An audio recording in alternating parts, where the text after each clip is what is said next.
Commerce में एक बार फिर से आप लोग का बहुत बहुत स्वागत है। और आज हम लोग इंडियन इकोनॉमी का 7वां लेक्चर देखेंगे, जिसमें हम लोग की इंडियन इकोनॉमी में प्रयुक्त होने वाले जो प्रमुख शब्दावली हैं उस पर ध्यान देंगे, उस पर चर्चा करेंगे। ठीक है, तो इसी कड़ी में हम लोग सबसे पहला इसमें जो पार्ट है, जो शब्द है, जो वर्ड है, उसको देखेंगे। वो पहला वर्ड क्या है? तो अवमूल्यन, यानी जिसको हम लोग डीवैल्यूएशन कहते हैं।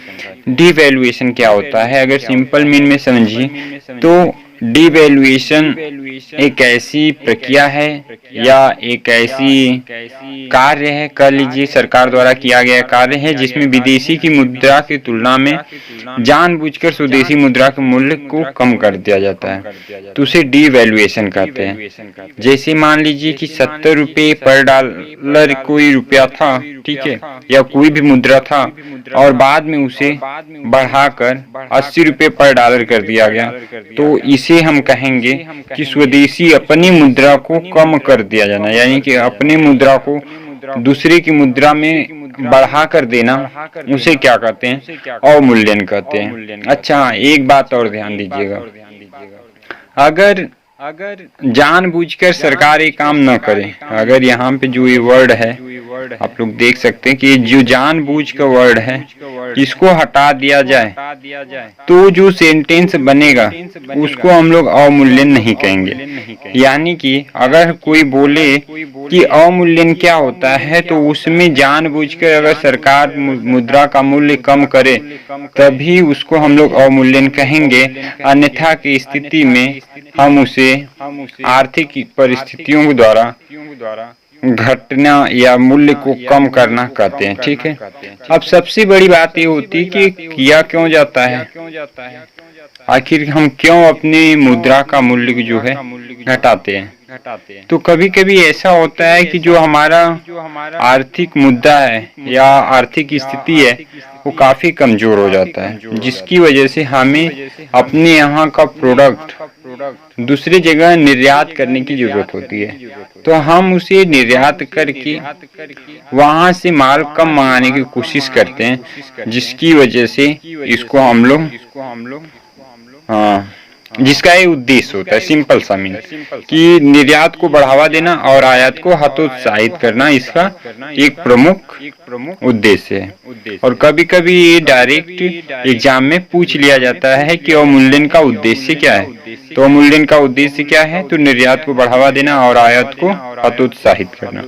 चलिए, तो अभी तक ये बातें भी कर ली कि आज तक हमारे देश में करीबन 3 बार लगाया जा चुका है। सबसे पहली बार 1949 में आजादी के तुरंत बाद इसको लगाया गया, क्योंकि उस टाइम भी हमारी आर्थिक स्थिति बहुत खराब थी। फिर उसके बाद 1966 में लगाया गया। फिर उसके बाद 1991 में जब नई आर्थिक नीति को लागू किया गया तो उस टाइम इसे लगाया गया। आई होप आप लोग को ये बातें समझ में आ गई होंगी। अब अगले वर्ड पे हम लोग चलते हैं। अगला वर्ड जो हम लोग का है वो है विमुद्रीकरण, यानी कि डीमोनेटाइजेशन। डीमोनेटाइजेशन क्या होता है? तो किसी प्रचलित मुद्रा के बदले में नए मुद्रा को लागू करना डीमोनेटाइजेशन कहते हैं, जिसे हम लोग प्रचलित भाषा में, गांव की भाषा में या आम बोलचाल की भाषा में नोटबंदी भी कहते हैं। आप लोग समझ सकते हैं। और अभी सबसे पहले हमारे यहाँ 1978 में नोटबंदी लाया गया, जब 10,000 तक के जो नोट थे उसको बंद कर दिया गया। ठीक, फिर 8 नवंबर को 2016 में 500 और 1,000 के नोट को बैन करके नया जो नोट है उसको यहाँ पे लाया गया। ठीक है, तो ये हमारे यहाँ भारत में आज अभी आजादी के बाद तक 2 बार विमुद्रीकरण हो चुका है। ठीक है, चलिए, आई होप आप लोग को समझ में आ गया होगा। अच्छा हाँ, नोटबंदी कोई वर्ड नहीं होता है, उसके लिए हम लोग विमुद्रीकरण यानी कि डीमोनेटाइजेशन वर्ड यूज करते हैं। नोटबंदी एक सिर्फ आम बोलचाल की भाषा है। चलिए, अगला है मौद्रिक नीति, मॉनेटरी पॉलिसी। ये क्या होता है? तो मॉनेटरी पॉलिसी वह नीति जिसके द्वारा मुद्रा को प्रसारित किया जाता है या कम किया जाता है। मौद्रिक नीति को समझने की कोशिश करिए, काफी इम्पोर्टेंट है। यहाँ से क्वेश्चन भी बनने की संभावना बहुत अधिक रहते हैं। तो वास्तविकता यह है कि जो मौद्रिक नीति है वो आरबीआई के द्वारा ही अपनाई जाती है। जैसे होता है क्या कि जब मार्केट में पैसों को बढ़ाना या कम करना, वो क्या कहलाती है? मौद्रिक नीति कहलाती है, मॉनेटरी पॉलिसी कहलाती है। ये किसके द्वारा किया जाता है? तो आरबीआई द्वारा किया जाता है। और ऋण महंगा या सस्ता, यानी कि जब प्रसारित किया जाएगा तो जो ऋण है वो सस्ता हो जाएगा, और जब मौद्रिक नीति को कम किया जाएगा तो ऋण क्या हो जाएगा? महंगा हो जाएगा। ठीक, आई होप आप लोग को समझ में आ रहा होगा। चलिए अगला देखते हैं मुद्रास्फीति, जिसको आप लोग शुरू से सुनते आ रहे हैं। मुद्रास्फीति क्या है? जिसको हम लोग इंग्लिश में बोलते हैं इन्फ्लेशन। इन्फ्लेशन का मीन वस्तुओं के औसत मूल्य, मुद्रा मूल्य का बढ़ना मुद्रास्फीति कहलाता है। जैसे कि कोई वस्तु है या कोई एक वस्तु की हम इसमें बात नहीं करते हैं, हमारे यहाँ मार्केट में जो भी वस्तुएं हैं अगर उनका मूल्य बढ़ जाता है तो उसको मुद्रास्फीति कहते हैं। ठीक है, जैसे अभी हाल में पाकिस्तान के अगर हम लोग एग्जाम्पल लें तो अभी हाल में ही उसकी मुद्रास्फीति हुआ था वहाँ पे, और वहाँ पे सभी वस्तुओं के दाम काफी हाई फाई हो गए थे, काफी अधिक, यहाँ तक कि दूध 100 रुपए लीटर तक के बिके वहाँ पे। और मुद्रा अस्फीति क्या है? यहाँ एक नीचे वर्ड है मुद्रा अस्फीति। तो साधारण शब्दों में आर्थिक मंदी को मुद्रा अस्फीति कहते हैं। यानी कि जब मार्केट में किसी भी प्रोडक्ट का कोई मांग न हो तो उसे क्या कहते हैं? मुद्रा अस्फीति कहते हैं। ठीक है, अब एक नया वर्ड यहाँ पे आ रहा है, स्टैगफ्लेशन। स्टैगफ्लेशन क्या होता है? काफी इम्पोर्टेंट है स्टैगफ्लेशन। जब मुद्रास्फीति और मुद्रा अस्फीति साथ साथ हो तो उसे स्टैगफ्लेशन कहते हैं। अब ध्यान दीजिए, काफी इम्पोर्टेंट चीज है कि मुद्रास्फीति भी हो और अस्फीति भी हो और साथ साथ में हो तो उसे क्या कहेंगे? स्टैगफ्लेशन कहेंगे।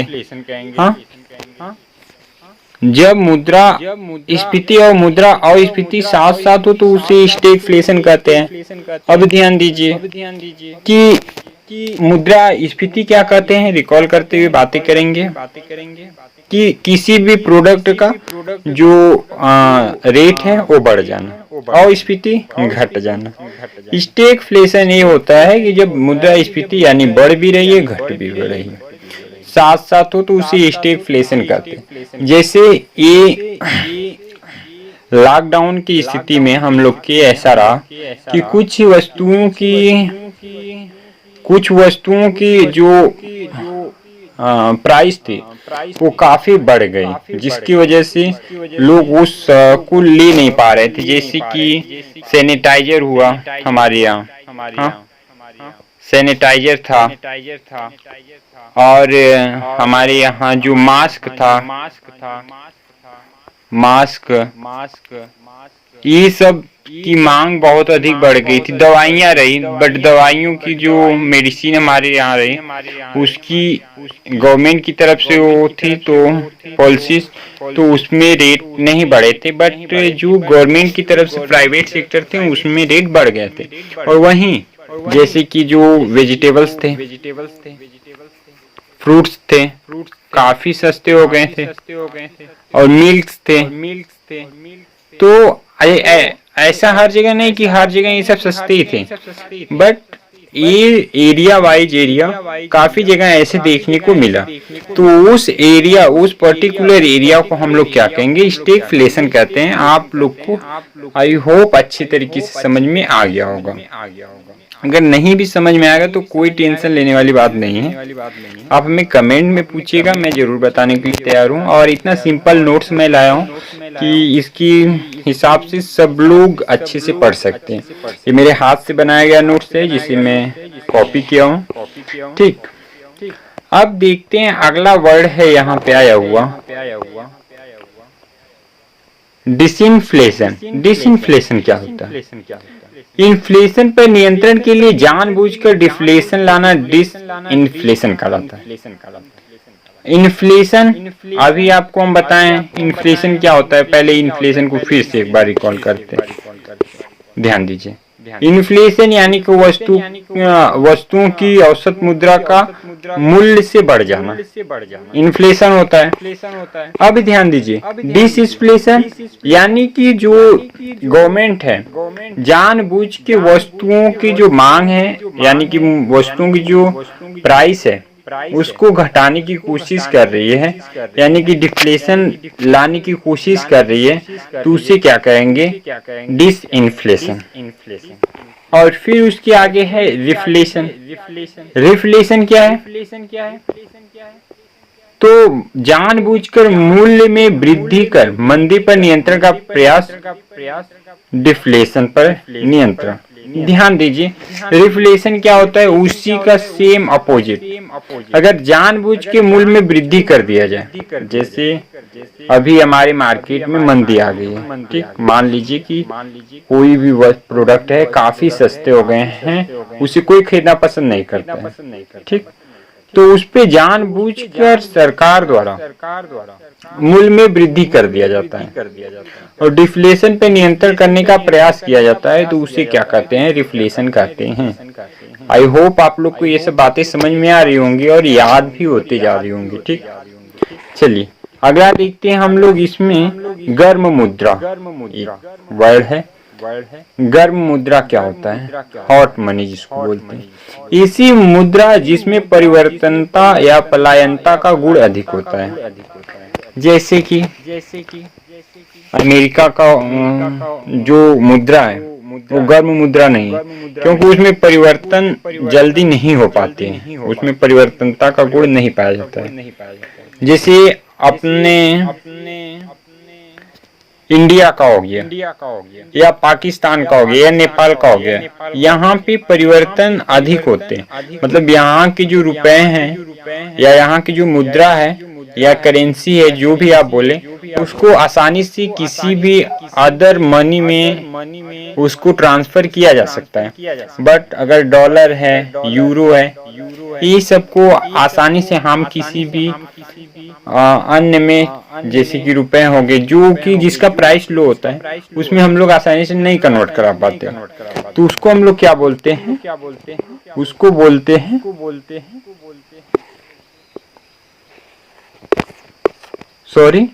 उसको हम लोग ठंडी मुद्रा बोलते हैं, जिसमें हम इसमें इंक्लूड नहीं कर पाए, ठीक है। चलिए आई होप आप लोग को ये बातें समझ में आ गई होगी। इतना अगर यस तो लाइक करिए और फिर हम आगे बढ़ते हैं। चलिए, दुर्लभ मुद्रा क्या होता है? Hard money. ऐसी मुद्रा जिसे प्राप्त करना कठिन हो। वही बातें सेम कि ऐसी मुद्रा जिसे प्राप्त करना कठिन हो, जैसे कि मान लीजिए कि हमारे यहाँ की जो नेपाल की मुद्रा होती है, करेंसी होती है, पाकिस्तान की जो करेंसी होती है, इसको प्राप्त करना काफी कठिन नहीं होता है। आराम से आप ले सकते हैं, उसको आसानी से प्राप्त कर सकते हैं। बट अगर वहीं डॉलर की बात किया जाए, यूरो की बात किया जाए, तो आप उसको आसानी से नहीं प्राप्त कर सकते। तो अगर आप उसे आसानी से नहीं प्राप्त कर सकते, तो उसको कहेंगे हम लोग दुर्लभ मुद्रा।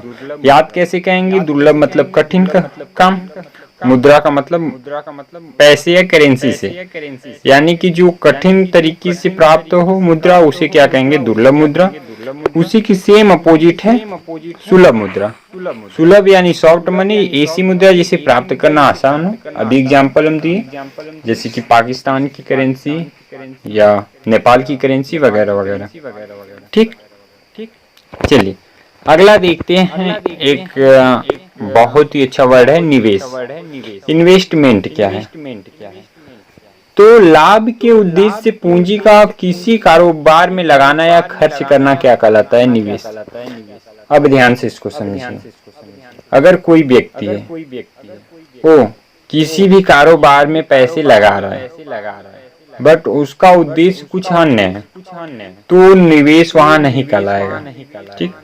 बट अगर मान लीजिए मेरी कोई कंपनी है और कोई बाहरी बंदा यानी आप आके उसमें कुछ पैसे इन्वेस्ट कर रहे हैं, क्योंकि आप चाहते हैं कि हमको भी इसमें से कुछ फायदा मिले, प्रॉफिट मिले, तो उसको हम लोग क्या कहेंगे? निवेश कहेंगे, इन्वेस्टमेंट कहेंगे कि आपने हमारे कंपनी में इन्वेस्टमेंट किया, यानी खर्च किया, लगाया। ठीक, चलिए अगला देखते हैं। यहाँ पे अगला है विनिवेश, सेम अपोजिट उसी का। यानी कि मान लीजिए आपने हमारी में कंपनी में जो पैसे लगाए थे, आपको लगता है यार इस कंपनी में ना लाभ नहीं होने वाला है, प्रॉफिट नहीं होने वाला है और हमको बहुत कम मनी मिलने वाली है, तो आप क्या कहेंगे कि भैया मेरा जो पैसा है ना मुझे वापस कर दो, तो अपना शेयर्स वापस ले लेगा। तो अगर कोई भी व्यक्ति कारोबार में लगाया हुआ पूंजी को वापस निकाल लेता है तो उसे क्या कहेंगे? विनिवेश कहेंगे। ठीक, चलिए अगला देखते हैं डंपिंग। बहुत ही important, very very important dumping. कई एग्जामिनेशन में ये पूछा जा चुका है, तो इसको तो याद करना कतई मत भूलिएगा। है क्या चीज कि किसी देश द्वारा अपने यहाँ उत्पादित वस्तु का मूल्य बहुत कम कर दूसरे देश को निर्यात करना क्या कहलाता है? डंपिंग कहलाता है। देखिए, अगर मान लीजिए आपके यहाँ कोई उत्पादित वस्तु है, आप उसका मूल्य बहुत कम करके, जानबूझकर कम कर रहे हैं और कम करके उसे दूसरे देश को निर्यात कर रहे हैं, तो उसे वो क्या कहलाता है? डंपिंग कहलाता है। अब डंपिंग क्यों किया जाता है? तो डंपिंग का मूल्य मुख्य तरीके से दो उद्देश्य होता है। या तो डंपिंग किसी देश को हानि पहुंचाने को के लिए होता है, या तो डंपिंग इसलिए होता है कि भाई जो हमारे यहाँ माल है, जो हमारे यहाँ प्रोडक्ट है, हमारे से अधिक है, इसलिए ऐसा हो। तो इसी को कम करने के लिए हमारे यहाँ एक विश्व ट्रेड ऑर्गेनाइजेशन जो चालू किया गया है, खोला गया है, और वो डंपिंग जैसे जो कानूनी बाधित रूप से, जो कानूनी तरीके गैर कानूनी रूप से ये सब कार्य किया जाता है, उस पे क्या करते हैं वो लोग? रोक लगाते हैं। ठीक है, डंपिंग का मतलब एक तरीके से और आप लोग समझ सकते हैं एक उदाहरण की समझ से, कि जैसे मान लीजिए हमारा इंडिया है और हम किसी अदर कंट्री को माल इसलिए सप्लाई कर रहे हैं क्योंकि वो जो माल लेता है वो बगल वाले कंट्री से लेता है, ठीक, दूसरे कंट्री से लेता है, बट वो कंट्री कुछ मांगा देता है और हम चाह रहे हैं कि उसका माल न बिके और हम खुद अपना माल उसको बेचे, जिससे कि जो दूसरा वाला कंट्री है उसको नुकसान हो। तो ऐसे कार्य को हम लोग डंपिंग करते हैं। ठीक, चलिए अब अगला देखते हैं निजीकरण। निजीकरण क्या होता है? तो प्राइवेटाइजेशन। प्राइवेटाइजेशन क्या होता है? तो अर्थव्यवस्था में निजी भूमिका बनाना। जैसे आप लोग निजीकरण का अच्छे से नाम सुने होंगे कि मतलब कि कोई भी अर्थव्यवस्था है उसमें निजी भूमिका बनाना, निजी भूमिका को इंक्रीज करना, बढ़ाना क्या कहलाता है? निजीकरण कहलाता है, प्राइवेटाइजेशन कहते हैं उसको। ठीक, और इसी कड़ी में अगला है उदारीकरण। ये तीनों जब हमारे यहाँ 1991 में नई आर्थिक नीति लागू किया गया था तब तीनों को हमारे यहाँ अपनाया गया था। ठीक है, तो उदारीकरण क्या है? तो सरकार क्षेत्र को, सरकारी क्षेत्र को कम कर निजी क्षेत्र के लिए उदार नीति अपनाना। ध्यान दीजिए, जब 1951 से पहले, ठीक, 1951 से पहले हमारे यहाँ होता क्या था कि सरकारी क्षेत्र में 100% या 90 कह लीजिए कि कम से कम 90 to 100% जो भूमिका होती थी किसी भी उद्योग धंधे में कहीं भी, वो कहाँ किसका होता था? वो होता था गवर्नमेंट का।